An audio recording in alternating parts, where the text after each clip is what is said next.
याविरुद्ध कसे बोलू नये हा पाठ सांगणार आहे. ज्याप्रमाणे कसे बोलावे हे कळणे आवश्यक आहे, त्याचप्रमाणे कसे बोलू नये हेही कळणे आवश्यक आहे. यालाच अन्वय विधेयपूर्वक म्हणतात. काय करावे, कसे करावे, केव्हा करावे हे कळणे आवश्यक आहे, त्याचप्रमाणे केव्हा करू नये, कुठे कसे वागावे हेही कळणे गरजेचे आहे.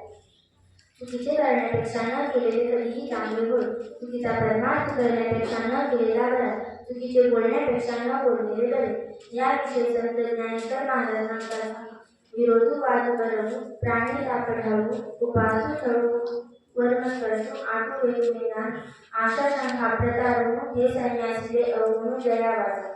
याचा अर्थ असा की ज्या बोलण्याने विरोध निर्माण होईल असे बोलू नये, ज्या बोलण्याने वाद निर्माण होईल असे बोलू नये, म्हणजे बळपूर्वक बळेच बोलू नये. ज्या बोलण्याने